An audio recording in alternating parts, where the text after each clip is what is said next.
today.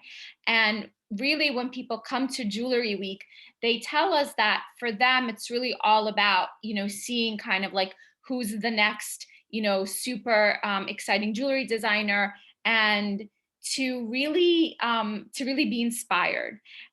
So every year we choose, new jewelry designers and new museums and schools to partner up with. And our idea is that, you sort of can't miss a jewelry event in the city. Like if it's happening during Jewelry Week, you'll totally come upon it. We also have two really important initiatives that we work on all year round.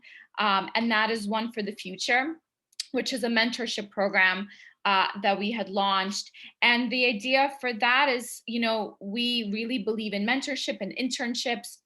It's really how JB and I were both able to, get sort of to get our careers off the ground. And so by starting a mentorship program that's part of Jewelry Week, we hope that, up and coming designers, can really get an opportunity to sort of see what's happening and to get a taste for the field.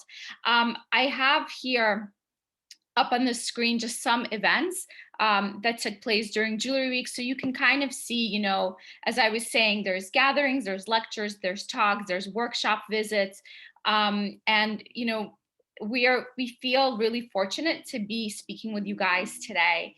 And our other initiative, which is also incredibly important, is called Here We Are. And Felicia, I will let you talk to the students about that. Sure. Hello again. So just really quick, I was listening to a talk yesterday with the CFDA where Samira Nazir, the editor-in-chief of Harper's Bazaar, had a really interesting line, which was, you would want your industry or your business to be as diverse as the city streets. And really, this is the purpose of Here We Are. Basically celebrating the voices and the visions of jewelers of color that help to create the narrative in the jewelry world, and makes it super captivating, makes it super interesting, brings different ideas and diverse thought to the industry. It serves as a platform for visibility, business growth, and connections for the jewelers involved, and is focused on the pursuit of equity, which is a very important word, within the jewelry industry through awareness, education, and empowerment.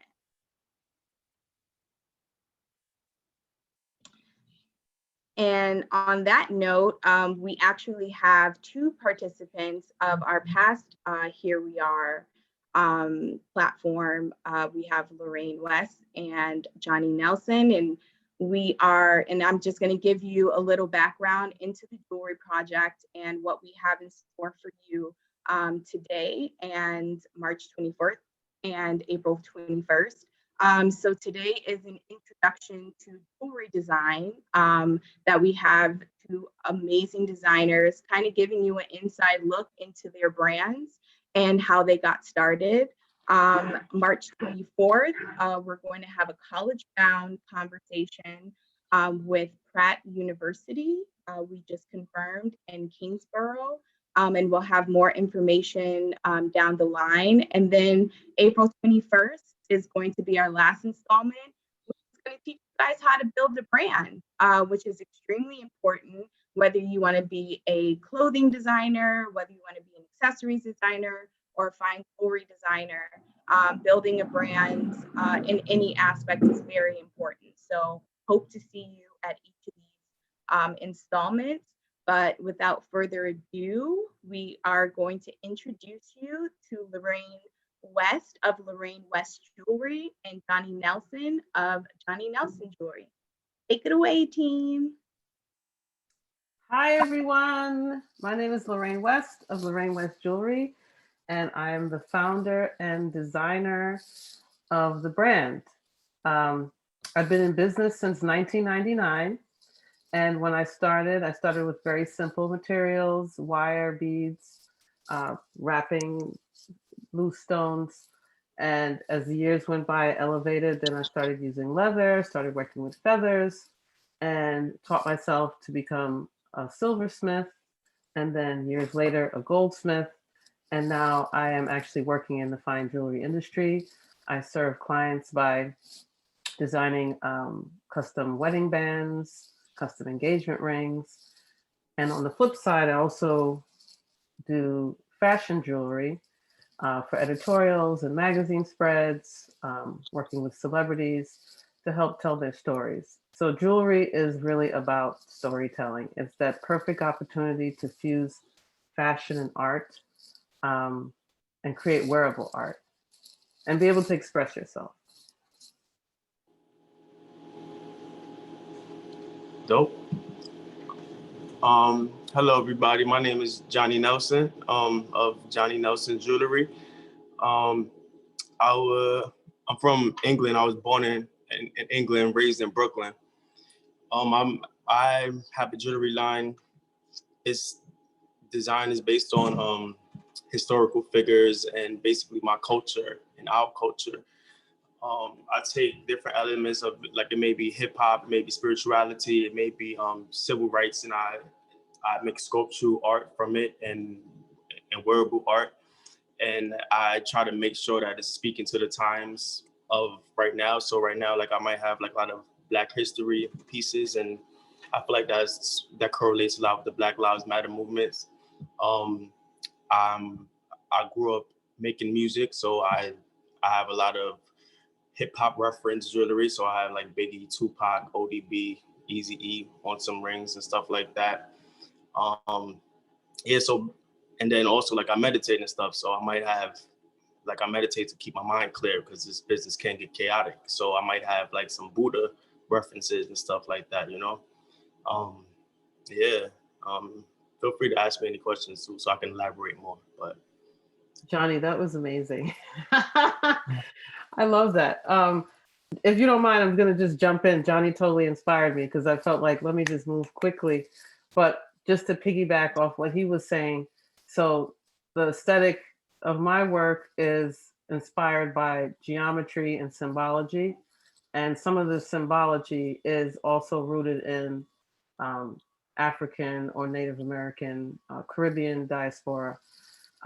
So for me, the goal that I want to achieve through my designs is to empower the wearer, almost like you're tapping into your superpower and reminding the self that you can accomplish any goals and you can look super fly and people could just be into what you're wearing and want it and, you know, spread the news around town. Like, did you see that piece that such and such had on? That's really what we want. I know Johnny wants the same thing. Like, we want people to have a conversation, you know, and that's where the art travels. So you can create something for somebody, especially like, say, an artist on tour that travels the globe. Like, your energy is actually traveling with them. Like, the eyes are being, you know, the eyes from all over the world is looking at those pieces that those like superstar people are wearing. And it's just a great sense of purpose to be a part of people's story and to also be a part of people's healing, because the jewelry can also be very healing for people as well. yeah, I feel like it could be healing, and also it's like, it could be like a confidence booster.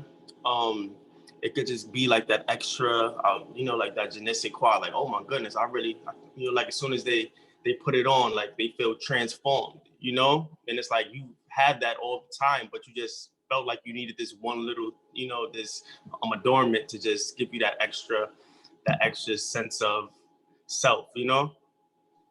Yes, I agree. And like, also, like, sometimes, like, I get people that hit me up and they're like, wow, like, this Harriet Tubman ring that you made for me, like, this has been everything to me. Like, I really need this. Like, I had an interview like yesterday, but I knew that I couldn't go without wearing this ring, you know. And then I went in there, I walked in there confident, you know. I didn't get pushed around. I stated my points and showed my strengths, and I got that job that I needed, you know. So I don't know, like, honestly, like, me talking right now, like, I just realized how much I love this. Exactly. No, I love it. And also, I just want to say something. What's so important is Johnny and I met, I guess, I mean, it could be 2 years ago now, actually through NYC Jewelry Week. And that encourages, you know, peership and how important it is to develop peership. So even some of you whatever field that you're interested in or that you're currently studying, look for like minds that are progressive, that are focused, that are creative, because that just inspires you. It should never be about competition. It should always be about inspiration. So just when Johnny was sharing, I felt inspired to share my story. So the first time I met Johnny, we just had this strong connection, and we immediately went into talking shop. You know what I mean? And how you can support one another on your journey. And one win for someone else is a win for you, and vice versa. Facts. I feel the same way.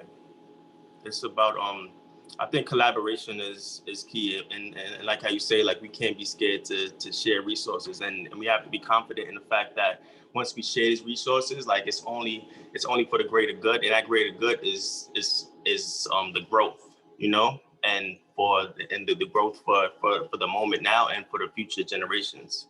You understand? That's it. Absolutely. And we're here to just let you know that whatever it is you put your mind to, you can achieve. No matter the ups and downs. Like, I've been in this business since '99 and actually had no clue that I was going to become a jewelry designer. I studied at the Fashion Institute of Technology. I have a degree in fine art. And as a child, I just loved to draw and paint. I loved hand lettering.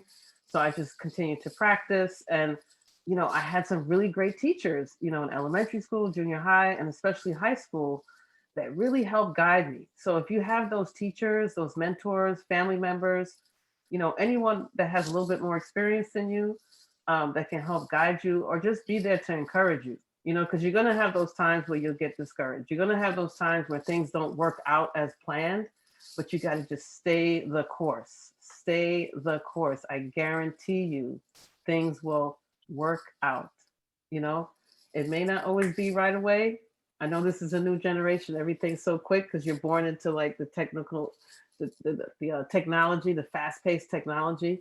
For me, I was born in '76, so I got to grow up in the analog moment and see this transition. So even I'm learning how to communicate in a new way. And you want to have longevity. You want to say to yourself, you know what, I can do this until I'm 100 years old. And that's the beauty of art, any type of art. You don't have to retire. It's like, if you love it and you can do it, just do it until you die. You know what I mean? So it's never too late and it's never too early. And to add on to that, like, the beauty of art, like, I feel like art is, like, to be in this field and, like, to be in the jewelry art field it's amazing because, like, we're learning every day. It's like, so it doesn't, to me, like, it doesn't really get boring. Like, as long as I'm learning or, like, pushing myself to learn something new, like, it doesn't get boring. Absolutely. I agree with Johnny. And also, the beautiful thing about this industry is you don't even have to just only be a designer. You can work behind the scenes. You could be a CEO for a company. You could be a jeweler where you support a designer, because in this field, there's the designer that comes up with the concept, and they may sketch it, or they may work in 3D CAD, or sometimes they may even hire someone to get their vision out. And then the next step is to produce it. So to produce it, you need the jeweler. So you may be the jeweler. Johnny and I both work on these pieces ourselves as well. And sometimes we have to partner with contractors. And there's so much different subject matter that's connected to jewelry and creating the end product. There's math involved, there's science involved, there's chemistry involved, there's understanding of materials and how they work. It's pretty much like endless. Like, the things that you can do in this industry, it's really like free for all. As long as the material can sustain being worn on a daily basis. And then there's some things that you have to be very mindful how they're worn. Perhaps they're like, silk, like silk. You're not going to go to the beach and go swimming in silk, right? So there's certain pieces, like, say you have, a diamond piece, or even sometimes working with brass, you're not going to take it out into the water, but you might just wear it on those days that you're going to have, hands free of chemicals. There's just so many different aspects to it. And so the beauty of that is just why not give it a try? And it's not the only thing that you can do. You can integrate jewelry with fashion, how fashion and jewelry work together, to tell a cohesive story, because sometimes that jewelry can make the apparel, the fashion, like take it over the top. That piece of jewelry just like brings the whole look together. So it's just so exciting. We're just so excited to share our passion for this craft. Facts.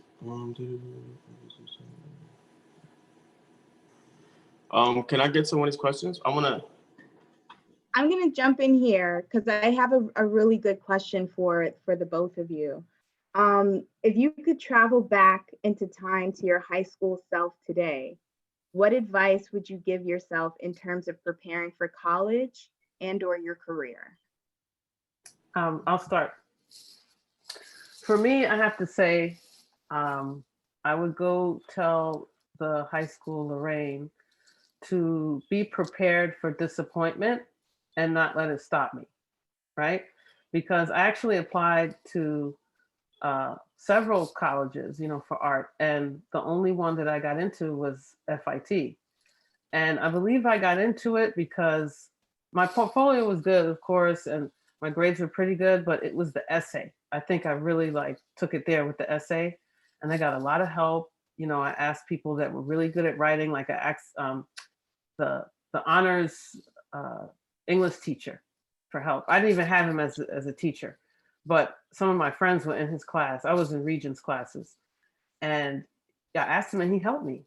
And I have a very interesting childhood story, and I was able to integrate like the struggles that I had as a child, and tell the story of like where I am now and where I want to go.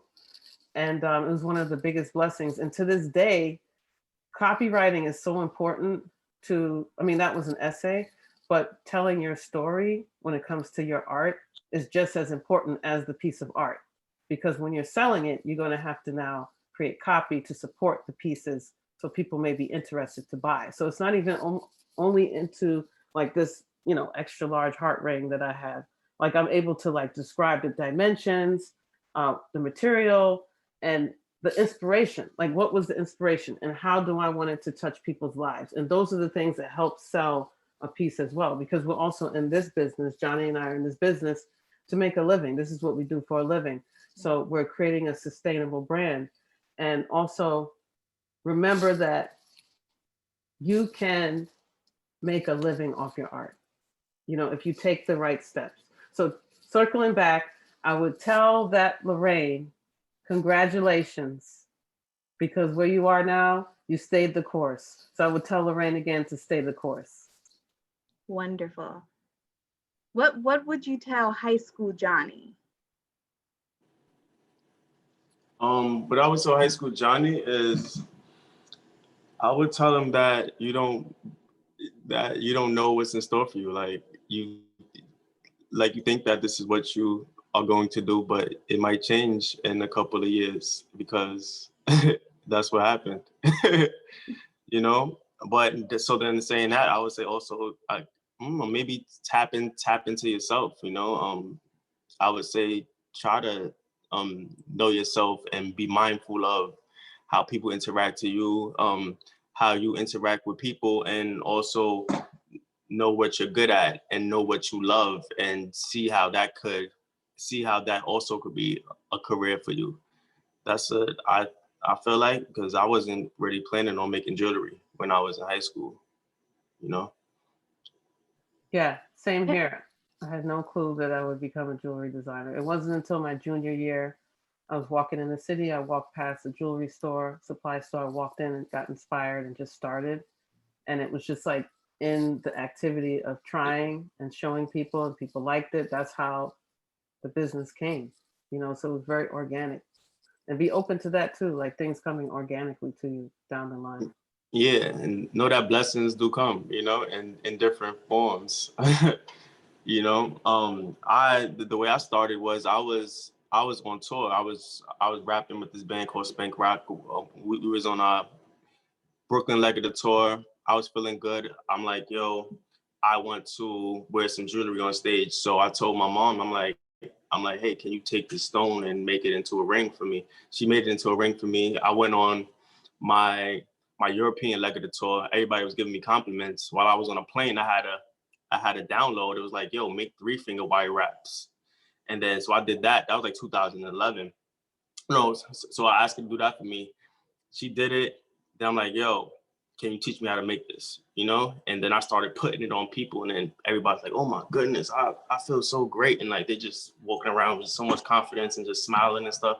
I'm like, wow, this feels good to make everybody feel so good and look good at the same time. So that just happened. And then from there, I started to have other like downloads. I'm like, yo, I want to take different monuments and put them on fingers and stuff like that. And then turn them into rings. So then I just figured out, all right, this is what I'm going to do, you know, because it just felt so good. And then eventually it became rewarding, you know, like probably about 6 years later. Oh, wow. Amazing. Yes, Johnny, you're amazing. It's so inspiring. There's so many great questions in here. Let's see if we could try to answer a couple. Let's see. What kind of characteristics do you think is important in this field of work? Definitely fearlessness. You know, you got to be really confident, and you got to ask the right questions. You know, even if you studied jewelry design, you can go to school for it. You could get a master's in it and make the best portfolio and the best pieces. It's not until you go out into the real world to start to promote your work is when you're really going to see what you're doing right or what you need to shift. You know, I tell everybody that a lot of younger designers ask me questions, and sometimes they want like this fast result. And sometimes it can happen fast and sometimes it doesn't, you know. But just be patient. You know, if there's something that you're unsure of, the best advice I would give is finding mentorship, whether it be, you know, a teacher, a professor, someone that's been in the field for a while. And as you look for mentorship, where do you want to be? Where do you see yourself? You know, so that's where the type of people you would try to find. You know what I mean?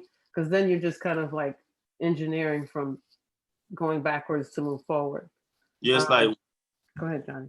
No, I was saying, it's like, where do you see yourself, and like, what skills do I need? You know, like, does this mentor have the skills that I need? You know, also, do we have a similar aesthetic? Do they appreciate my mind and like my vision? You know, I think that's very important, because I feel like when I have a mentor, and like the reason why like I actually just like I chose him my mentor, I don't even know like if he knows that I just chose him, but like we had a conversation one day, right? And I was like, yo, I wanna make I wanna take the Mount Rushmore and then just make them into 4-finger rings, right? I'm just talking, just having like conversation. But then when I'm talking to him, I saw his face light up. He was like, wow, you know, so then it clicked, you know. I'm like, all right, this is the one that I'm going to work with, you know, because like a lot of people couldn't see that. And like a lot of people aren't really capable to actually to do the type of stuff that I was doing at that time, you know. And like a lot of people wouldn't have the patience, you know, to actually sit with me and teach me how to carve like for hours and hours, you know. So I think somebody that believes in you just as much as you believe in them. Right. No, I love that. So do you feel you needed further education to be a designer, or is it something you could have done without college? I think it could go both ways. I think that you can definitely go far if you study in college, for sure. Like I would never tell anybody not to go to college to study a craft that can like stay with you for the rest of your life, and you can teach someone else, or potentially like it could become a family business. However, I went to school for art. I went to school for illustration, and I was very good at drawing. And the illustration program at FIT, they have a fashion illustration and general illustration. So I did general illustration. So we had life drawing classes. We had advertising design classes where we, so, you know, this was in the 90s, so it wasn't using computers yet, but we would just like do mechanical paste ups and all these different types of exercises that I'm telling you, that stuff is the best. It truly has informed my jewelry design. Even though I didn't study jewelry design, having a sense of space, um, foreground, background, middle ground, negative space, positive space, um, from drawing, like life drawing, you know, one of the professors I had, she would urge us like when the model is turning or bending, the line gets darker, you know, when it's like in the crease, when it's like, you know, say stretched out, the line would be lighter. So it's like little things like that. Those are the little nuances that I put in my jewelry designs and in the finished product. You know, it's just like that difference between space, you know, you can actually communicate that in a piece of jewelry, you know, where we think that we can only communicate that on a flat surface, you know, 2D, but we can bring this to life in 3D. Um, Johnny, you want to elaborate on any of that? I In would terms say of that education or not? if you have the means to go to school for jewelry design, I think you should go.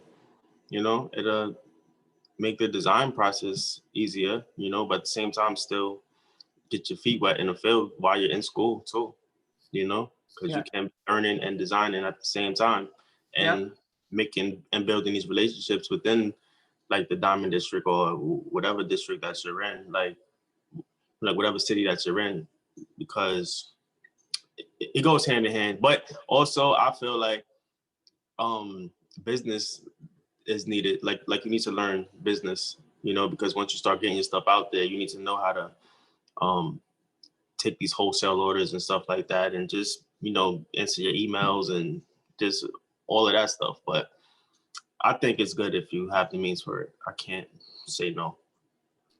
Yeah, I agree. And also nowadays with technology, there's actually no excuse. You know, I mean, you can find an online course for like $10.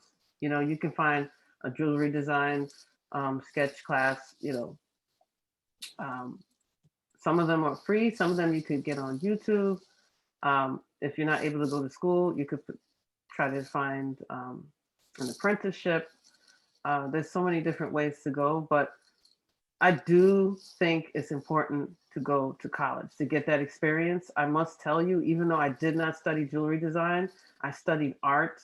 And what it shows the world is that you can complete something and follow through. And once you have that knowledge, like it never leaves you. As long as you do your absolute best you can do, not only is it important for you to get an education, but also like building uh, mentor, peership. You know, you never know some of those people that you went to school with, like some of my um, friends that I went to school with, I ended up collaborating with for years on end. You know, they were in fashion or they were photographers.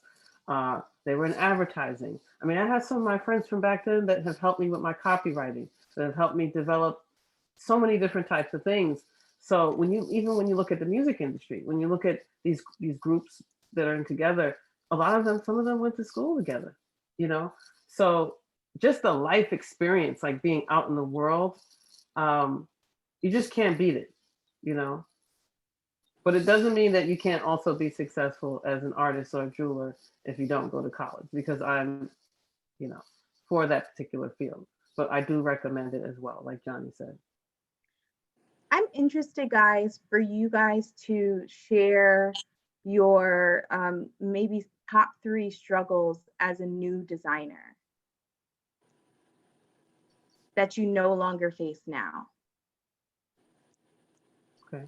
You want to go Us first, Johnny? is well, one for me, well, it was just like knowing where to go to get stuff done. You know, like knowing where to cash your pieces, knowing where to find even jewelry boxes, and um knowing where to get certain hardware for your jewelry. That's one. Lorraine, you could go. Yeah, that's a good one. For me, I think it's a psychological thing, mental, emotional part.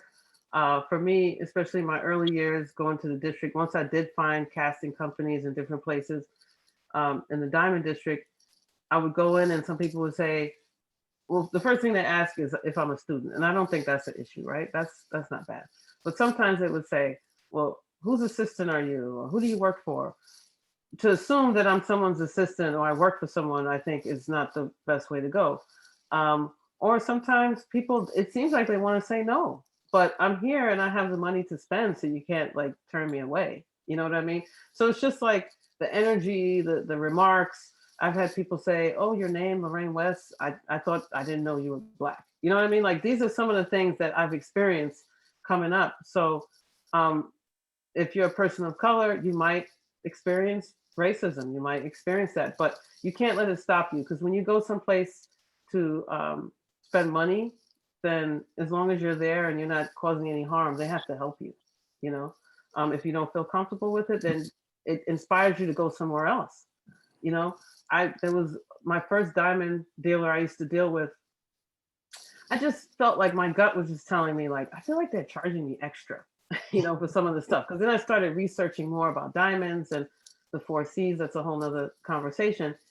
And then I found out, like, I think he was charging me too much. And I went and I couldn't find the exact sizes I needed. And he was giving me like the wrong sizes. Oh my And then goodness. one of the setters I was working with, he said, these sizes are not right. Go to this particular diamond space. And I tell you, I never went back to that other space. And I've been with the second dealer that I worked with, I think now for like 4 or 5 years. So you just have to be resilient in this business. It's not easy.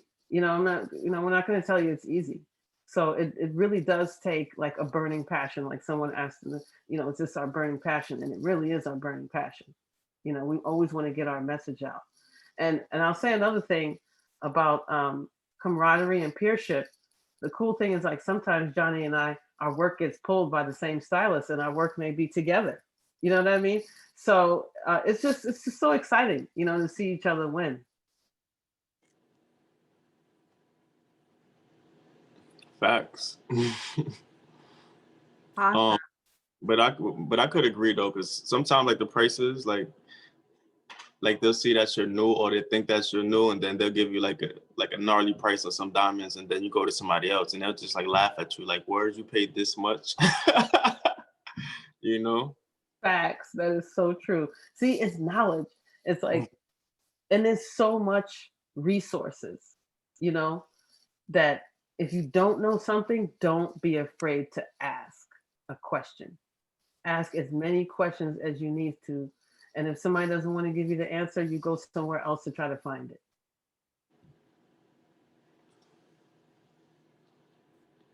Awesome. Wonderful. You guys talk about mentorship and you talk about knowledge. I'm interested to know, Johnny, you shared a little bit of this, but explain to the students how you seek out mentorship, or how has it gone when you seek it out, and what your experience has been with that, like apprenticeships, internships, mentorships. What has been your experience with that, and how has it added to the success of your brand? Well, for me, I was kind of like, all right, I want to do this, so I'm gonna just figure it out. I'm gonna go and just knock on doors and see who's lit, you know? And then, you know, and that's how like it really came about. But I would say that it helped me a lot because like my mentor that I work with, he does like a lot of like ghost jewelry, like ghost designing, right, for like different brands and stuff like that. So basically what I was doing like a lot of the times was I was like helping to fulfill big orders for like different major design houses and stuff like that, right? So if it was just like even just like attaching jump rings or like cutting sprues and stuff like that, running errands, right? But I would say like a lot of that stuff, like it helped me for the big picture because when it was time for me to do like I did like I had to make like 1,000 pieces for the P.M. Morse show, right? So when it was my time to do that, it was like, yo, like I've been here before, you know, like, and I saw the chaos, like within it being like Fashion Week, and it's like, oh shoot, like they'll come to you within like 10 days to knock out like 1,000 pieces. So I was prepared to understand, to know, all right, this is the stuff that happens, you know, so I could accept it.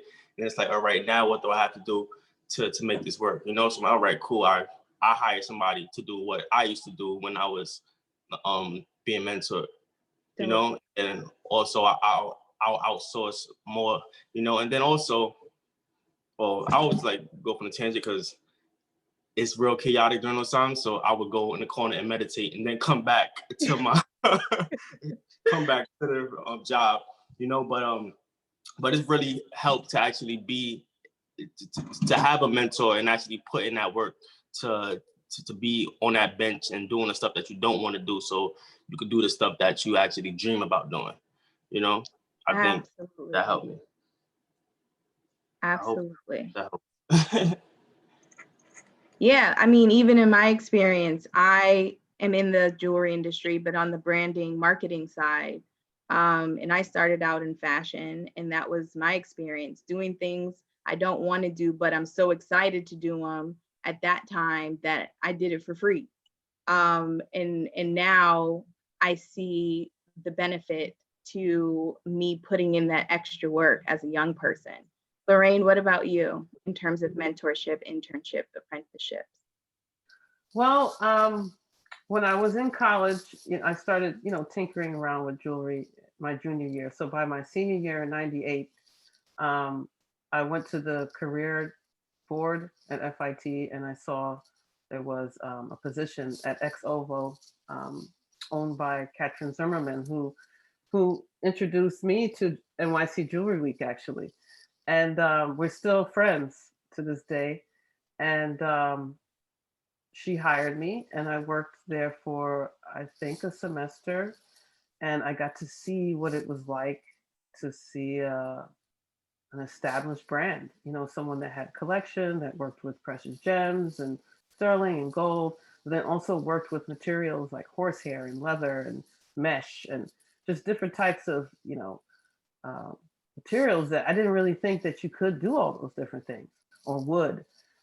So there was things that I learned with her, that a technique I learned that maybe I infused into one of my pieces, and I didn't do anything that looked like her work. And I think that's important too. Like, if you have mentors, do your best to create your own vision, but you can get inspired by technique, and incorporate that. And then the second time I worked with Arnold Goldstein, this company called Raw in America. He was an elder jeweler, so he had a lot of experience. So I learned about like fusing metal, together. Like, for example, like this ring is a form of fusing. I mean, I'm soldering, but it's layering metal, and the amount of heat that's required and all the different techniques that's required to do that.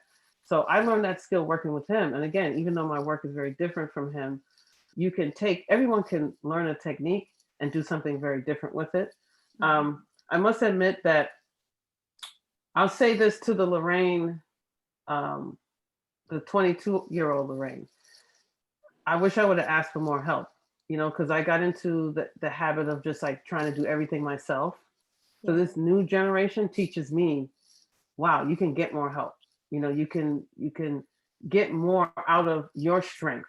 So for me, my greatest strength is designing, and I'm really great at making. But now that my brand is growing and it's scaling, which means that there's more orders, there's more, growth happening, I'm not going to be able to make everything myself.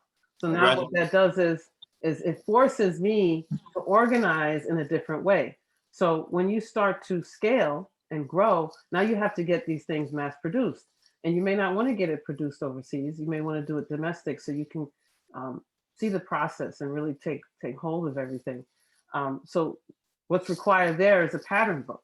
You have to create a pattern book where you have a mock-up of this. So this ring, and have the photo of it, this view, this view, this view. Then I would have the thickness, what the gauge is, which is a tool you use, a millimeter gauge, the weight, so you use a scale, the materials, the measurements, and then how is it going to be made? Is it going to be cut from sheet metal? Is it going to be a mold created so you can continue to make more than one?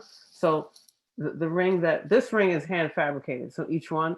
So I only can make a certain amount per year, right? So, but there are things that I cast. So Johnny is doing his rings and different things that has more mass. So now he's like, he had a master, he made a mold, and then he can take the mold and get multiple castings done. But then you have to think about cleaning and the finishing, because it's really at the end of the day, you can have the greatest idea, but the end result has to be spectacular. Whatever your style is, you have to be able to communicate that in a consistent way. So learn from me, ask for help, get mentorship. Even Oprah has a mentor, right? And you would think like, why does Oprah need a mentor? Like, there's always room to grow and to elevate. So you never come to a place where you arrive. You constantly are growing, and there's an opportunity to be better. Fantastic. And on the opposite side of that, you both are master jewelers in your own right. You both have successful brands. What do you look for or could look for in a mentee? That's a good question. What I would look for in a mentee is someone that is passionate about time management, understanding deadlines, being able to take direction, but also feeling comfortable to share perspective. I think that there's a lot to learn from both sides, and sometimes the student can become the teacher. So, and also when you're getting mentorship, be present. You may just want like your career to pop off fast and do this thing, but be present. Like, because sometimes you can't be in two places at once mentally. You can only be here or be here. So why not be present and know that your time is going to come where you can take all of that information and pour it into yourself and your brand, or you can do it when you go home. But when you're working with a mentor, really stay present to get the best out of the experience. And don't be afraid to ask questions. I would rather you ask more questions than assume, because that can be detriment when you're working on a piece. If you're not sure, like if I send you on a run and you're not sure of something, like if you have to call me 10 times, then call me 10 times, Right. I would say somebody that's passionate about jewelry, somebody that has integrity, and drive, and also willing to learn, and that is like computer savvy and like willing to learn like the CAD softwares and like basically like the future of the jewelry industry. So yeah, that part. Awesome. Can I add one more thing about that? Absolutely. I think everything that Johnny said, absolutely.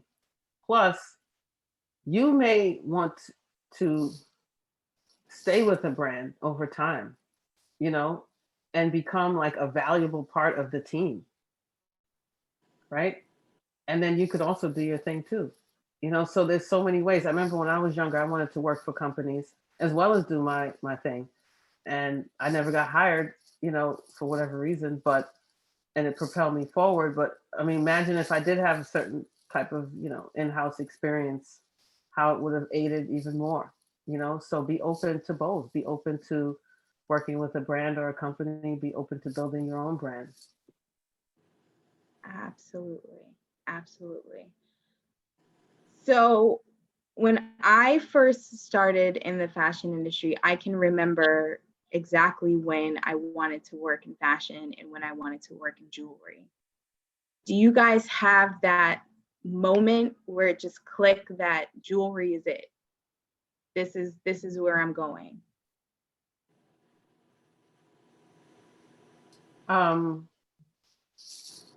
Well, like I said earlier, I didn't know I was going to get into the jewelry field, but I knew that I always loved jewelry. As a kid, like my mom had a great collection, and not even a big collection, but the collection she had was very curated. And I feel like I design in the same way. Like I'm designing for these pieces to stand the test of time, to become heritage pieces to the brand, where someone can always like count on if they want a particular piece, and how sometimes a strong piece, existing piece that you have can grow, and it's almost like becomes like a big family with lots of children and cousins and different things like that in the work. But I might have strayed from your question if you want to bring me back. Oh no, you're totally fine. Just Oh, okay. just if there was a click, that jewelry was going to be it, or you just basically kind of fell into Oh it. yeah. Oh, thank you for that. Yes. So remember, I was making things like just for myself and having fun and giving it away to friends and family. And I was working at a juice bar part time. I was 19 years old, so I was still in college. And I showed this beautiful woman, this elder woman, um, some of the pieces I had just to show her. I was not planning on it being a business. And she, a black woman, she had beautiful locks, very healthy, youthful. And I had like lock rings that I would wrap around because I had locks at the time. And she opened the box and fell in love and said, I want to buy one. So I instantly had to think of a price and I sold my first piece. And that's how my business started. So sometimes the customer can inspire you. The customer inspires me so much. The customer serves as a muse. The customer sometimes is your mentor without even knowing. Because some of the customers, like, for example, some of the artists that I've worked with personally, it's almost like you're collaborating and you're coming up with these concepts together, and just feeding off each other's energy. So it's like so much to it besides just that final piece. It's just like the process in between, the building up to it. So that for me is what inspired me to start a business, is selling my first piece without officially having it for sale. For sale, right? I would say that basically like similarly like the same thing because well, I just kind of knew because I'm like everywhere I go, like people would just compliment me like on like because I used to put like matchsticks in my ears and like people like, oh my goodness, that's so crazy. I'm like, oh wow, I should turn these into gold matchsticks, So I'm like, and when I was doing the wire wraps, people were like, oh my goodness, that's so fire. So I'm like, hey, I can make some money off this, and I'm just being myself, And then I got into deep, but yeah, that's it basically. I just learned, like I got the word from the people, Mm-hmm. They told me they liked it and I'm like, oh, all right, boom, let's make it for you guys too. So Yeah, that's very important to listen to the customer because those are the people that you're selling it to. And I would say also too, like to add on that, like listening to the customer is like really important because they could be telling you what your next collection is, or they might just tell you like you need to add this like aesthetic, because you're missing this type of crowd, and you have a whole nother market over here and you've been building your brand, and they're watching you from afar. And the only reason why they're watching you from afar is because you're not designing something for them yet, So absolutely. So we have to listen to the customers and to the people around us, because they want to support, as long as you're doing what you're supposed to do for your brand. Yeah. What I'm hearing from Johnny, his point is that you have to be open for feedback and constructive criticism. Yeah. Feedback is huge. It's huge because sometimes you might make mistakes. Sometimes things come up. So you have to be able to communicate. If you think that there's going to be an issue, you need to communicate. Or if it's something that you can solve, like figure out how you can solve the problem so they don't find out. Because, you're dealing with like, things that come from the earth, so things happen. You got to make sure that you can, live up to the responsibility of working with the client. And don't beat yourself up too much if something goes wrong. Like Exactly. Yeah. I know sometimes I'm a little intense, right? When I'm sharing that, but I've been through every kind of experience you can imagine. So, again, being resilient is key. Yeah, that leads me into my next question. So I've worked with some designers in the past that take feedback and want to listen to their clients. And unfortunately, it hinders them in a way, because then they start designing for everyone instead of their core demographic. How do you keep the integrity of self in your line while taking feedback and listening to your customer? Well, that is a really great question that I have to think about for a second.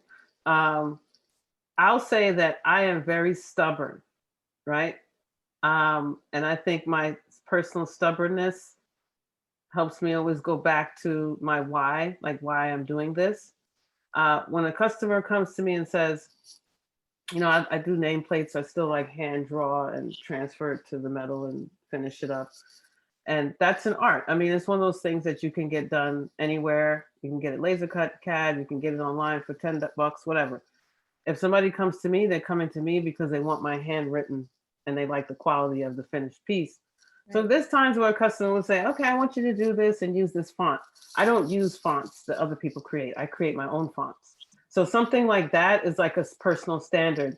For me, I'm not going to make nameplates or do initials or rings or lettering or whatever if I'm not using my own craft or my own hand. Then what's the point? I'm not in that kind of business. So it depends on what kind of business you want. If you're going to be like a wholesaler where you're going to buy jewelry from other places, other designers, that's different, right? You buy a wholesale for a price and then you mark it up to sell retail. But when you're selling your own brand, it's your vision. So as long as you stay within your vision, there's ways you could take the feedback, but still always stick to what is your brand ethos, they call it, which means what is your aesthetic and your style. And you always want to go back to that and let that be your North Star, but you can still take feedback. For example, I'm in a store right now and I have this long bar earring with diamonds, and just got an email from the store owner and they said, oh, can you make this earring shorter? Absolutely. As long as it's the same design, you know what I mean? Absolutely. So it's things like that. You may alter size and scale. But it all depends. You have to kind of like take the feedback and kind of sit with it and see like where it works for you. Yeah. In life, though, right? Yeah, definitely. And that's what I love about jewelry too. I feel like jewelry is like, there's so many connections to life. Like when you're soldering pieces, soldering is when you're using heat and flux and solder with metal to fuse it together, right? So if the two joints are not flush, it won't solder. If the flux is dirty, or the brush you use to put the flux on is dirty, it won't solder. If the heat is too low, it won't solder. If the heat is too high, it can burn the metal and still not solder. So those are things in life. Like you got to just be in alignment with things as much as you possibly can and search for that alignment constantly, and keeping yourself around high frequency people. I mean, especially I know nowadays, I mean, it's social media, it's all these different things that can affect your self-esteem. It's like really looking for that positive force in your life, and finding the tools. Like Johnny, he meditates, I meditate. Johnny works out a lot. I'm about to get back on my grind, Johnny, okay, with my workout. Got my boxing certification training license. Oh, okay. Let's do it. Okay. I'm going to invest in you, Johnny. So, it's like the mental, you have to stay mentally clear, and you have to use these tools to keep yourself clear. So you have the bandwidth to handle all the things that come at you, Absolutely. How about you, Johnny? How do you remain keep the integrity in your line while taking customer feedback? Yeah, like Lorraine said, like I don't do something that's really outside of the box, Right. When brand, but I'm open to suggestions, honestly. But I'm not gonna do something that's not my style, you know. But if they do want like a nameplate or something that's in a different word form, then I'll do it. Like, because it's, you know, like I don't feel like it's too complicated and stuff like that. And then it won't go under, you know, Johnny Nelson jewelry. It'll be Johnny Nelson custom. Right. Got it. So that's a little angle for you to be able to explore different pieces for different customers. Yeah. Sometimes like I like different ideas too. Like some ideas may expand my my design mind, you know? So Yeah. I'm open to it. Yeah, I agree with that too. There's certain pieces, but there's certain things like the nameplates. I'm sorry, I only use my Like, own fonts. Somebody asked me if I could make them a Donald Trump ring, and I said no. So Good for you. Good for you. Because it doesn't represent your brand. No it doesn't shade. represent my You know? brand at all. It doesn't. So, I mean, I'm glad that you brought that up. Like, that's so important. Or I'll just try to bring something up really fast. I was going to do a project with someone and that I really wanted to do because I liked who they were in the world. And the ideas that they had, it's not like I couldn't do it, like, because I feel like I could do anything, but I wasn't really feeling it. And I proceeded. And then it turned out like, this is really not going to work out. You know what I mean? So sometimes you have to be able to like walk away, you know, with your dignity and know that it's not a reflection of your ability. If something is not with, you know, falling in line with your aesthetic, that's okay. You're not failing. Like you're winning if you're able to kind of walk away and say, okay, that's not for me, you know? And it's really like focusing on your strengths. Michael Jordan, I'm sure you all know who he is, or Kobe Bryant, may he rest in peace. These people weren't like great out the gate, like coming out of their mother's womb. Like they had to build and learn, and their focus and their discipline and their practice. You know, like we look at this is our practice. You know, it's for us. I know for sure, I can speak for Johnny and myself. This is a spiritual practice for us. Like this is like heals our soul. Like to be able to like create something from nothing sometimes and then see it on a wearer, whoever that person is, and it bring them joy. I mean, we are like living in our purpose, you know, how fashion and jewelry can change people, can make them feel better, can elevate their personal brand, you know? So it's truly like, it's just never ending, like the gifts that it brings when you're in the jewelry industry. Right. I have a question for you, Lorraine. So like let's go back like a few years. Like say if somebody hit you up to do something that wasn't like aligned with your brand, like just some custom work, but you really needed the money to like to basically see like another big project that you wanted to do, would you take it? I don't now. I have done it in the past, and I didn't have the passion behind it. So it's like either maybe it didn't come out that great, or or it could have came out great and it was just like painful to do it because I just didn't want to do it. You know what I mean? So now it's just like, you know what? I'm not a religious person. I am a spiritual person. I do believe in a higher power. And I do believe that what is meant for me is for me. So even if like an opportunity that seems like really great falls through, something else better is going to come that's better for me. You know what I mean? So now I do not do that. I do not do that anymore. So it has to feed the soul. Go ahead. No, so I said it has to feed the soul. It has to feed my soul, or I'm just not into it. I can miss a deadline because I'm not focused, you know, because I understand too, like I'm an artist. Like, yes, I'm a business person, but I am an artist. So if something doesn't excite me, certain things are going to show up for me. So I have to know, okay, what excites me? And also even the client, like you can take a consultation with the client before you even like move forward with them. And sometimes you can tell by a conversation if you're going to work well with a person, you know? So it's like, it's a lot of steps, you know, involved before you even get to starting a custom project. you know, to see if you're the right fit, if they're the right fit for you. You know, you think that, oh, because someone's giving you money, like you have to be like a slave. Like, no, you're exchanging energy, you're exchanging resources. Someone's paying you for you to do the sacred work that you do, and give it to them. So it's an exchange, you know. So it's like you have to remember to stay in your personal integrity so you can handle whatever issues that come up. I say. Hey guys, I just wanted to pop in quickly and see if we could shift things over to some of the really amazing questions the students are asking in the chat.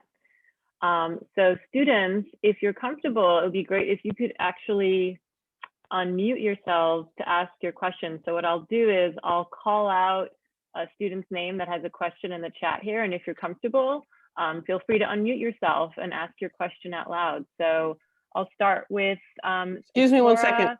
Sorry Yeah, to interrupt. I just have to Yeah. go get my son downstairs. I'll be right back. Okay, sounds good. So we can start with Satora Kuduyuklova. I'm not sorry if I'm not pronouncing that right. If you want, you can unmute yourself and ask your question, and Johnny can start until Lorraine gets back. Satora, are you with us still? Yeah. Hi. Great. Hi. So my question was, who inspired you to be a designer or pursue designing fashion?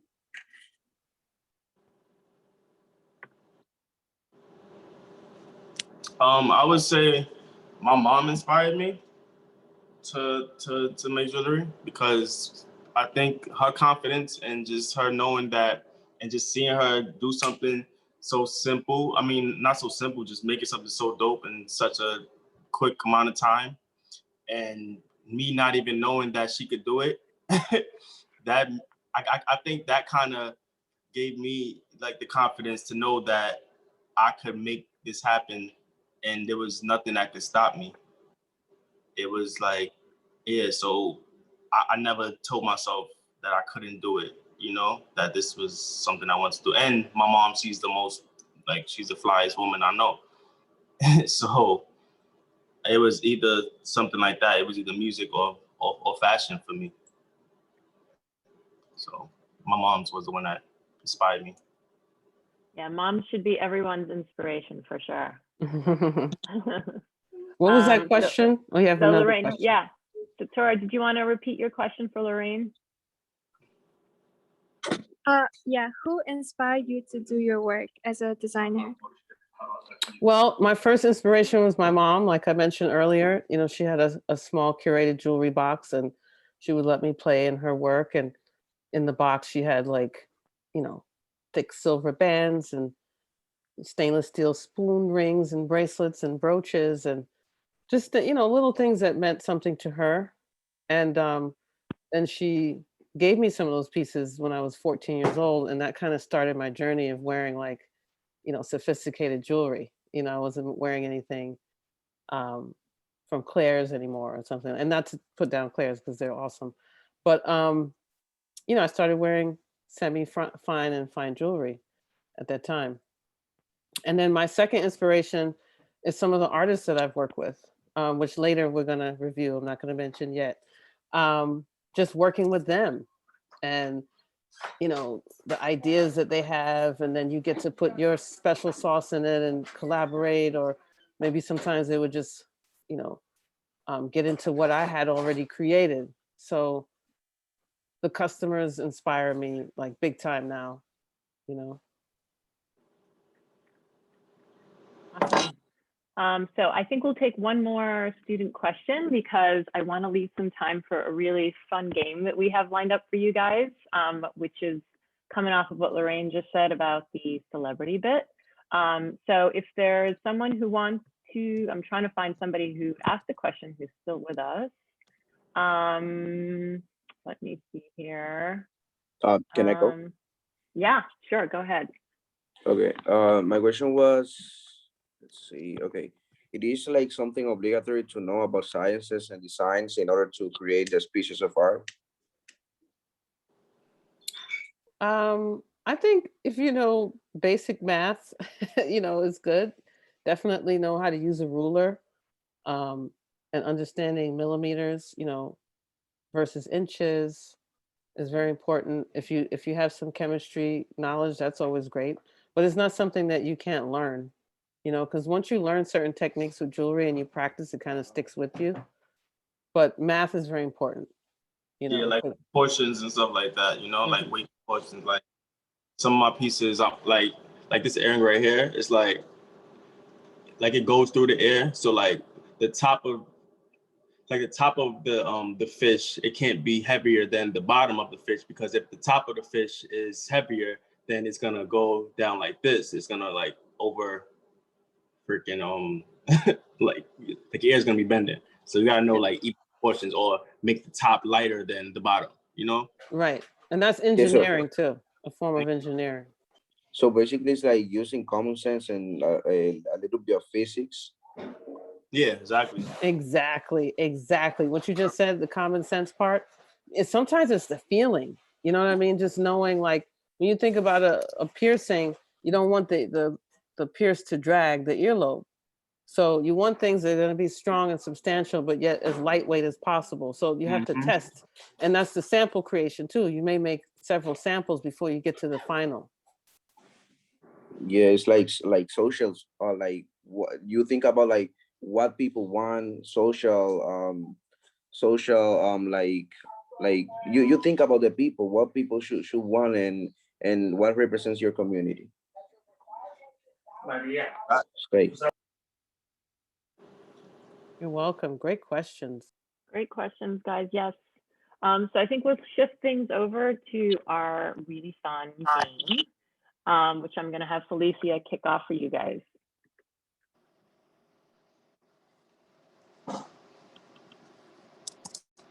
Awesome. So we have a really fun game for you guys today. Listen closely as the designers describe some of the hottest stars to don their pieces. Can you guess who they are before the time is up? Let us know who you think is in the chat. So the designers are going to describe a celebrity that they've worked with, that have worn their jewelry. And we want you guys to put in the chat who you think it is before we reveal them. Lorraine is up first.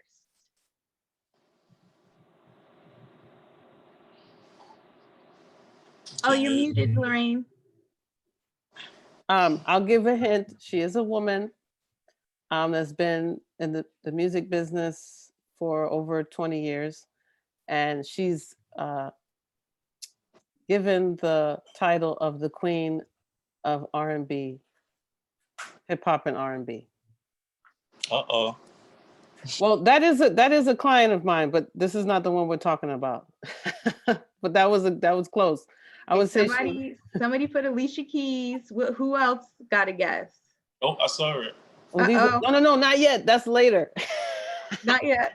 This is the Queen of R&B. Okay. She wears a lot of high boots. Her hair blonde, like a beautiful brown skin. She just started her own wine company. They can't drink wine. Ah, yes, Mary J. Blige. That's right. You got it. Awesome. So she's wearing the Abstract Palette earrings in Cultured Magazine. Great job. Awesome job, guys. Okay, next. This musician, he went viral with his hit song Old Town Road. Nas. Of course. So guys, the way that this goes, we're doing all Lorraine first, and then we're gonna do Johnny. Oh, okay. But we got kind of got fun one to do of it like that too. one of I don't mind. Okay, so we'll go next. Yeah, we're gonna keep going through Lorraine's, and then we're gonna go through Johnny. Okay, awesome. Yeah, I got it. The next person is also been in the business for 20 plus years. Super chameleon, her style. She wrote a song called Call Tyrone. Oh my goodness. You guys got this. She's like the queen of neo soul. That's right, Erica Badu. That was good. So here, this is a custom piece. 9-inch wing arm cuffs. They took me 1 month to create, all hand fabricated. Oh, wow. Had to make a pattern first out of paper to realize this, and then made it in metal. And she wore this like for over a decade on stage and music videos. And she has a lot of my pieces actually through the years. Awesome. Next. Mm-hmm. Okay, this person, this is like one of my like proudest moments, okay? This woman comes from the womb. She's the daughter of one of the most famous singers of all time. And she's on Blackish. She's an actress, a singer, a comedian.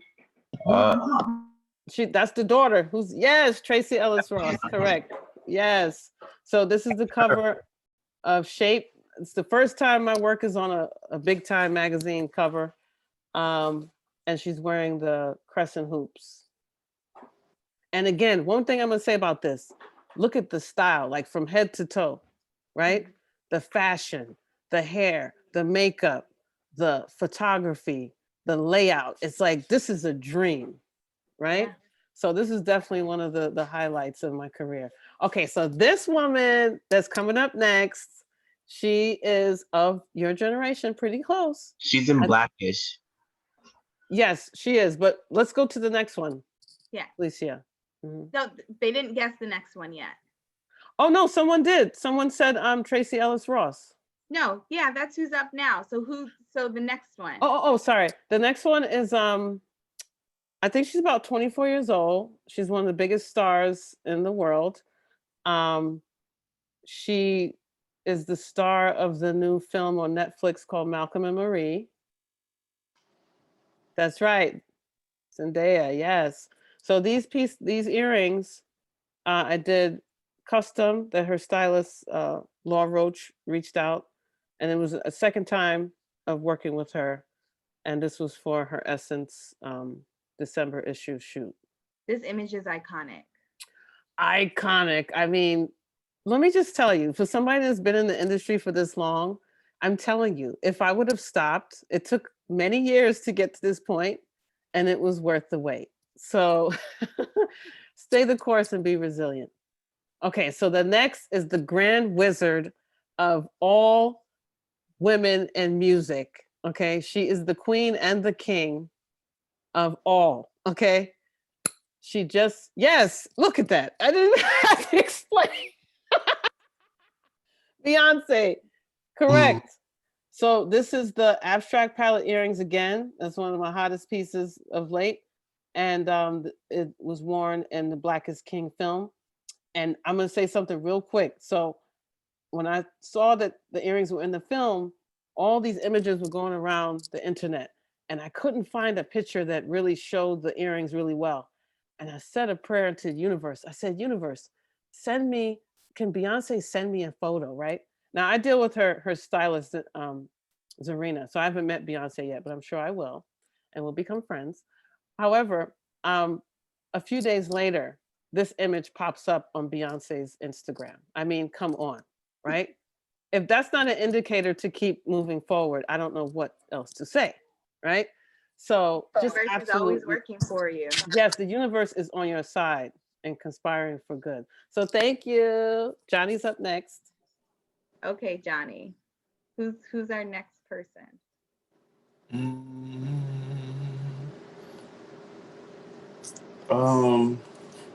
This director and actor, she's a director of the film, of the TV show The Chi, and also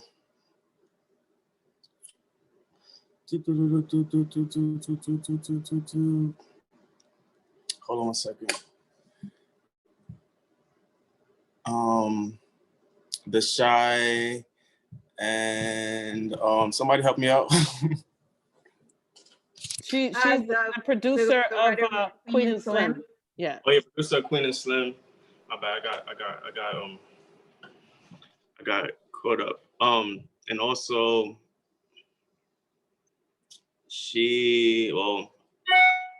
I made buttons for the Met Gala. That was cool.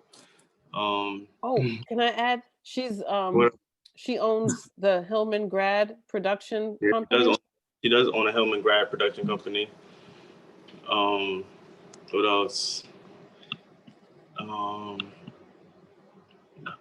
She's Close. Who does yeah, Melina work close. with? Yeah, Yes, Lena. Yes. Okay, so we already hold on, guys, because we already got Little Nas X out the way. I can't hear you. Oh, because we already got Little Nas X out the way, right? That's why we're jumping to. Okay, so you guys got that one. Yeah, they got Lil Nas X. So Little Nas X, then this is Lena.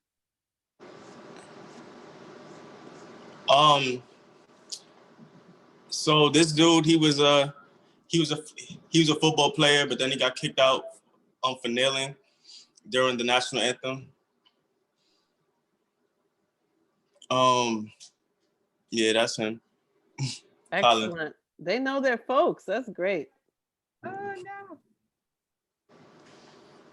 Word. Oh yeah, so Colin wore the my Black History 4-finger ring, the Let Freedom ring, featuring Malcolm X, Martin Luther King, Marcus Garvey, and Frederick Douglass. That was a very that was a real fire moment for me. I was like, because it was one of them things like, oh, okay, like this is who I want to wear this, you know? And like I didn't do really too much to actually get it, but I meditated on it, and like I visualized it. And then one day my dude AJ hit me up like, yo, I'm styling like a very big football player, and we want to borrow some rings. I didn't know who it was and stuff, and he told me that he couldn't tell me, but then he sent me some photos like a couple days later, and I was like, oh shoot, I envisioned this. So that was fire. Amazing. Oh, that's dope. Iconic. Absolutely. Also, who else we got? Do the gorgeous woman, Johnny. Oh, they're both gorgeous, but you know. Yeah, there's two more ladies. Do the glamour shot.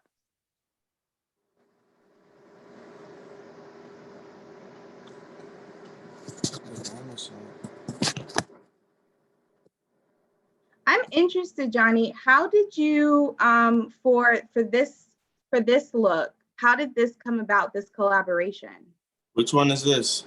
with Lena at the Met Gala. Oh, the Met Gala. That happened because Kirby from PM Moss, he's the head designer, the owner of the label PM Moss. He hit me up to do the Met Gala, to make some pieces for the Met Gala for him. But then last minute, so first I was supposed to do 4-finger rings. Then last minute we switched over to buttons. So I had like a little bit of time to do that, and we did it. It was dope because Lena, she's an advocate for the LGBTQ community, and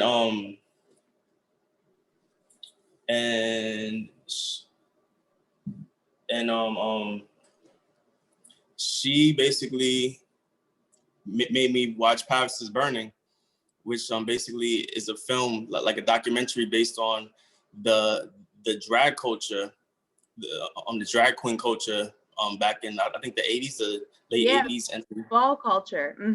Yeah. Yeah, my bad. The ball culture, my bad. And so I had to basically study that for like a good couple of days. And I was just going back and forth, like learning about the culture, and then also just like trying to catch the perfect angles to scope from and stuff like that. And it taught me a lot. Like I told Lena, I'm like, I really like the homie Willie Ninja, because he's the dude that basically like brought the Vogue culture to to the fashion industry. You know, like he's like the head of like the Vogue, like the king of Vogue. You know, so that was like amazing, like to actually know like where like a lot of the lingo comes from, where like a lot of the movements come from, where a lot of the style, the attitude, the confidence, you know, that was dope, you know? Yeah, this image is iconic. This is another iconic image. This was dope. I love seeing it. And that was next level, because I remember somebody was saying earlier, it was like, what did they say? They said basically just like the messages in the jewelry and the messages in the full outfit, you know, because within the suit that she wore, so we had like on the pinstripes, so it had pinstripes on it, but with the pinstripes, there was different sayings and stuff like that, you know, but then the pinstripes led to the buttons to the sculptural buttons of each main character or each major icon that was in the film, you know? So Amazing. I think that was probably the most, I think that's one of the best outfits ever. Like when I made that, I was like, wow, like when I saw the completion, I'm like, wow, like this is the stuff that I would make if I was actually like into fashion. I mean, like actually like into cut and sew, you know? So Right. That was fire. Right. Do you want to go into the next celebrity?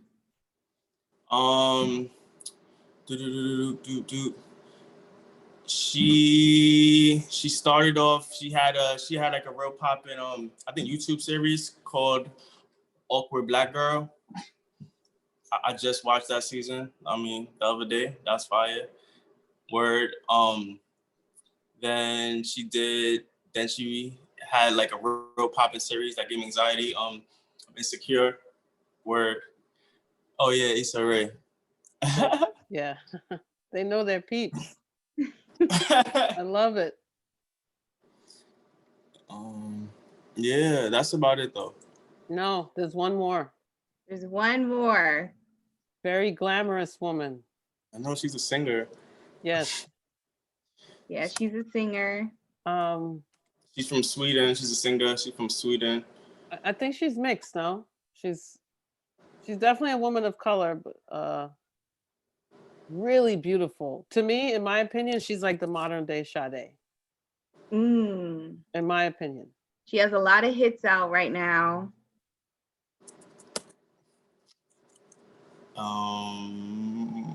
She has like an R&B with a little bit of a hip hop vibe, but very like new age R&B vibe.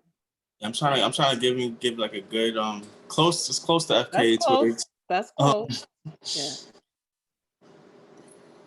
Should we give it to him? Yeah, give it to him. Snow Allegra. Yes. Talk about this necklace, please. Oh, so this necklace was lit. We had made these necklaces for the PMO's sister collection 3. That was for the runway show that we did in 2019, right? So that necklace, it featured over 21 faces of black iconic R&B singers from the 60s up to now. So it went from like Aretha Franklin to Mary J. Blige to Beyonce to Solange, you know, like just to name a few. Word. And that was dope also, because I had to basically study. Like it's a lot of studying, like with my work. You know, like it's a lot of information and teaching and learning, you know. So that was dope. And that was a big necklace, and it's real heavy. And it's iconic. Do you guys remember the first celebrity you worked with? Yeah, I do. My first, well, there's 2 of them. They kind of came together. In 1999 was Andre 3000 and Erykah Badu. Those were my first customers. Yeah. That's awesome. Were they together when you worked with them? They were together. I had met Erykah in 97 at a poetry reading, and I had did an illustration for her. I gave her a copy and she invited me to a show. And then we had introduced each other to people in common. So we kind of stayed connected in passing. But in 99, by then I was working with leather. So I was making a lot of leather cuffs. And a friend of mine was working with Andre and said, come with me to this fitting, do some sketches. So I just did a bunch of sketches. I didn't even make anything like I sketched yet. And he chose one, and he gave me a deposit, and then I made it. And That's fine. yeah, so it was a leather, like, long cuff with bone in the middle. So I'm actually gonna be making another pair so I can add it to my retrospective. So you'll be able to see it soon. Cool. Johnny? I think it was Amber Rose. Ooh, that's a good one. One of my friends, she was styling her, and she was like, "Yo," I'm styling Amber Rose. I want to hold down one of your rings and stuff." And I was like, I didn't know like what to do. So I was like, "Wow, this is very exciting." So I just started casting like all my pieces and stirring the silver and like plating them. I didn't want to use brass because I was just so nervous that because some people might be allergic to brass or something. Yeah, that was fire though, because I don't know, it was like I got like a celebrity to wear my stuff, and I thought it was gonna like change the game. But it was fire. All of my friends was like super excited and stuff. They like, "Oh my goodness, yo, did you see that? Yo, Johnny got Amber Rose wearing his ring. Johnny got Amber Rose wearing his ring." So that was dope. Word. It was Amber Rose.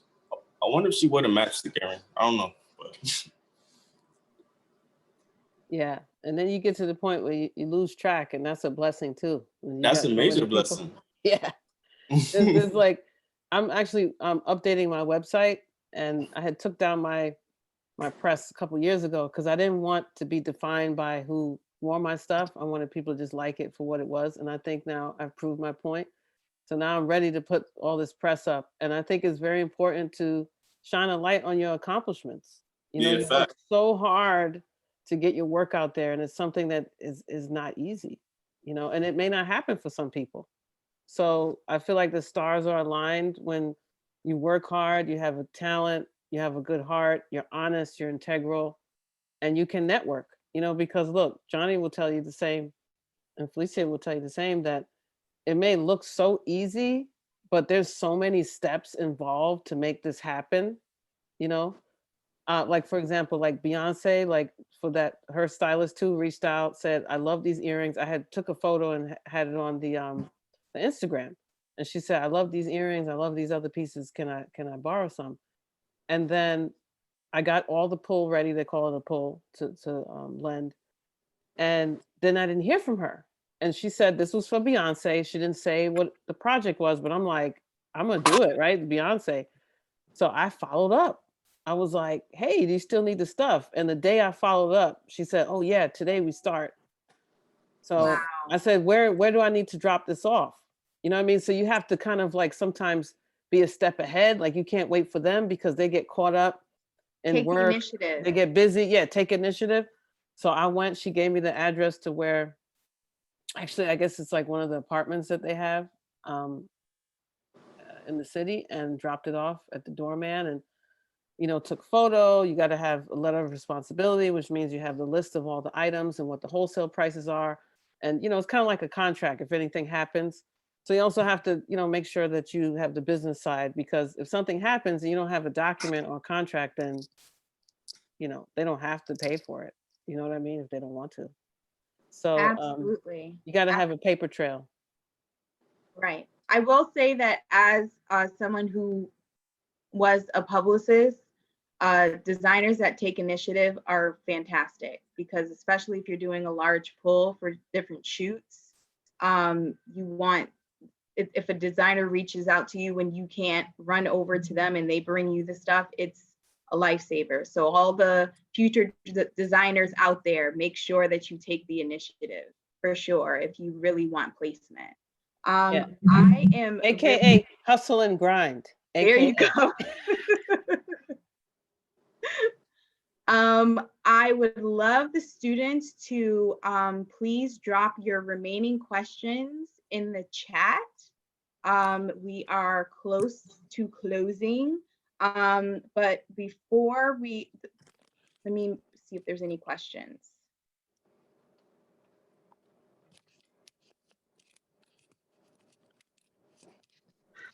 Can I answer this while you're looking? Oh, yeah. Someone said, what is your top priorities? I think the top priority sometimes beyond the actual design is like making sure you take care of yourself first, like your mind, body, spirit. If you don't have the energy, you can't give to anybody else. So you got to always make sure that you have some kind of, habits or routines that help keep you focused. And then, of course, it's family and your business, making sure that those things are in alignment as much as possible. Johnny? Yeah, I would say the same thing too. Is keeping a clear mind, so that you're able to create and you're able to deal with people and to deal with the interaction that you have to take care of. Because it could be a lot at times, but you don't want it to feel like it's a lot. Awesome. I see another question in here. Do you know any internships available for a 17-year-old? Well, there could be one with my brand, we'll see. When I think I'm going to be open to interview for internships in the summer if you don't find something sooner. So, but if we hear of any from other designers, we'll share and let you know. Awesome. We'll share with Corinne and let her know. Another really good question. How do you come up with pricing for your work? Well, pricing it's a formula. So basically how it works is it's the cost, like how much it costs to make the thing, like all the supplies, plus the labor. So the labor could either be like, if you're making it yourself, you may pay yourself like an hourly rate or a percentage, like you add like a 20% on it for your labor, and then you add a percentage for your design. You may add 10% to 50, sometimes 100. And then you multiply, it helped me out, Felicia, because you know a lot about this. You can multiply that number by 2.5 to come up with the wholesale price. Right, like they have keystone pricing. Right. Right. But that's the wholesale. If you're selling it to, say, a store, a retailer, they're going to buy it the wholesale price. When they have it in their store, they're going to sell it mark for it the up retail. Right. 2.5% or more. Right. So yes. Yeah. Depending on the store that you. On the store. Okay. Right. Can I just give them an example? So right now I'm in my first fine jewelry retailer. So this is like a milestone for me, right? And I have a pair of earrings that retail at 4,000. They're gold with baguette diamonds, and the wholesale price I think it's come to like $1,875. So the retailer marked it up a little bit more than double, but within that wholesale price, I have to make sure that I can make another one when I sell it, right? So within that 1,800, a percentage of that I can make another one, and then I make enough to cover the cost to make, the labor to make, and then a percentage that would cover my overhead. It's not going to take care of everything, right? Because you can't price everything like exorbitant prices, but that's pretty much, you get an idea of how that works. Right. Johnny?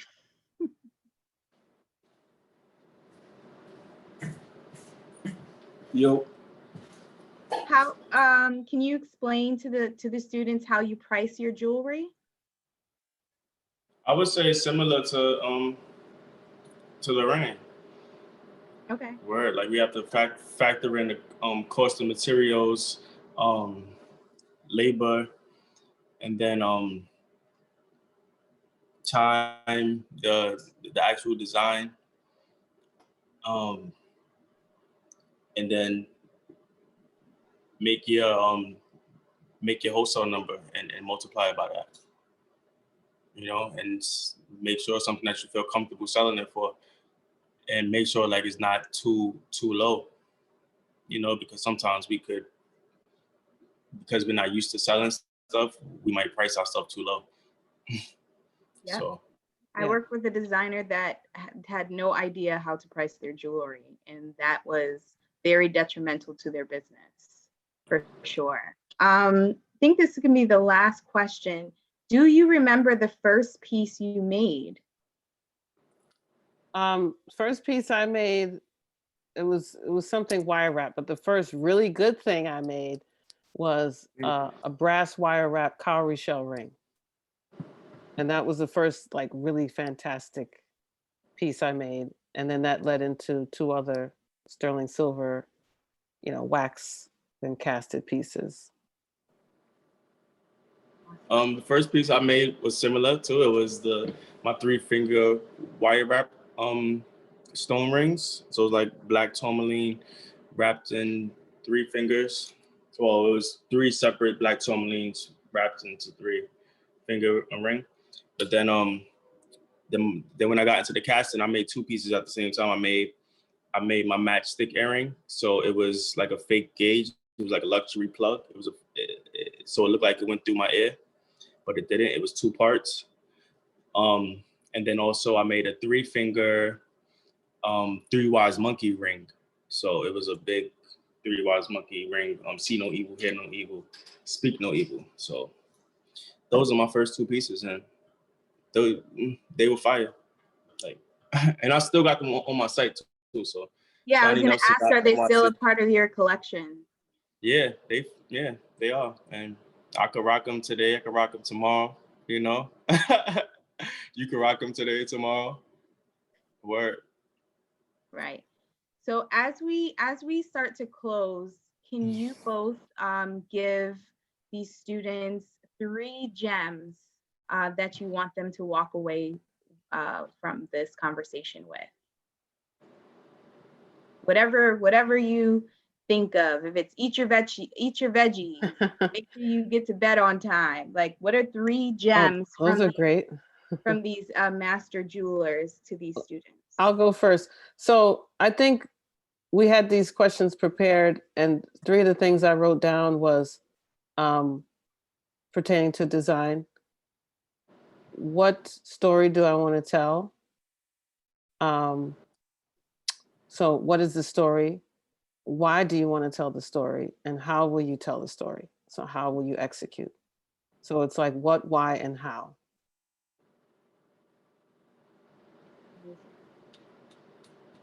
Johnny? Oh.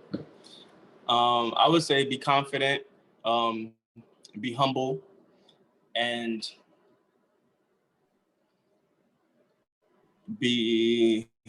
meditate. Keep a clear mind. That's mine. Yes. Absolutely. That's how I feel. Let's normalize meditation, guys, for sure. Yes. Normalize self-love and self-care. Ashe, namaste, all day. You hear it?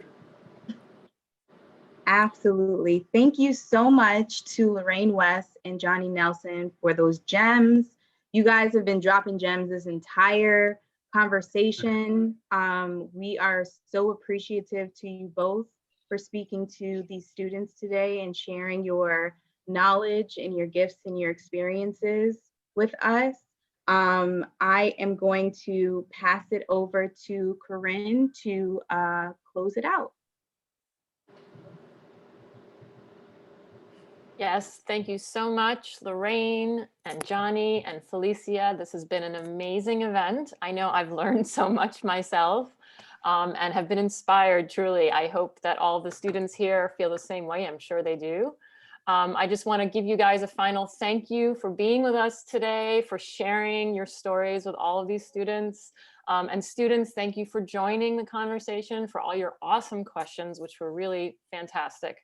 I just want to end by reminding you guys that we do have 2 more events as part of this series with New York City Jewelry Week. Our next one is on March 24th, where we'll be focusing on colleges. Since a lot of you had some great questions about colleges, we're going to be inviting Pratt and Kingsborough Community College, which is a CUNY, to talk about their fashion and jewelry programs.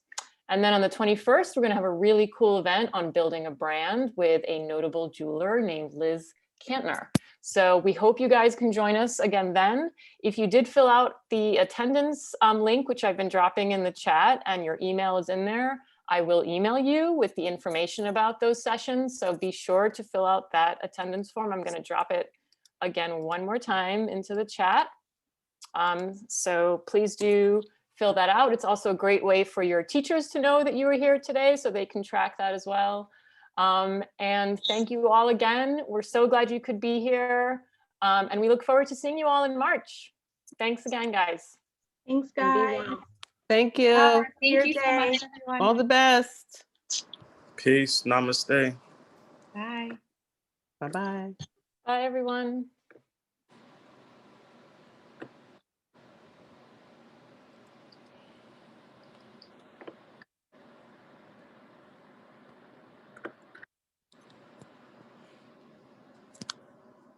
Oh, also, I'll just add, if you're still on here, the recordings will go out to your teachers. Okay, you're all still gone. You're all gone. Okay, their teachers will get it. I forgot to throw that in.